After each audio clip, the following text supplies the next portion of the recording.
Kaixo berriro hemen gabiltza eta begira ze ondo hasi dugun eguna. Begira, hemen gaude Ezkaraiko errekan, bai, ur gutxi dago orain, udan gaude eta ez omen du euri gehiegi egin, bai. Goazen hitz egitea pixka bat autoestimari buruz, bai. Ondo hastea eguna, horrek asko markatzen du. Ze askotan hasten gara esnatzen gea eta hasten gea gure buruari bueltaka, bai. Hoi begira horreza pelotatxo bat, pitxi, laranja. Eta hasten gea, parrafada guztia etortzen zaigu burura, bai.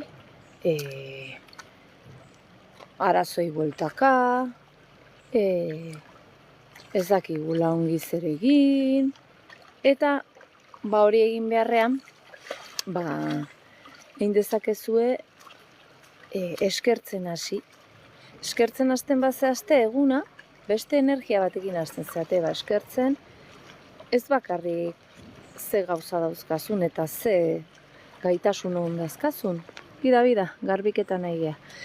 Baizik eta eskertzen, izango dezunari buruz, jada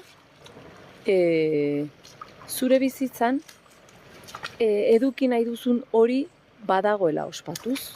Eta ikusiko zu energia nola aldatzen den, bai? Zuk imaginatu, jekitzen zehala, tazten zehala gauza txarri bueltaka.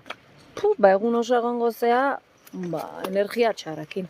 Eta aldiz, pixka bat ere, natura garbitu. Eta, ze topatu ezu, pinpon pelota bat, bale. Bota zabarrontzira, bai? Eta era berean, jeiki bezain pronto, eskertzen badituzu dituzun gauzak, eta, esan bezala, eduki nahiko zenituzken gauzak jada edukiko bazenitu bezala, sentitzea eta eskertzea, horrek kristona laguntzen, bale? Probatu zazue, eta kontatzen diazute, bale? Benga, egun hona izan!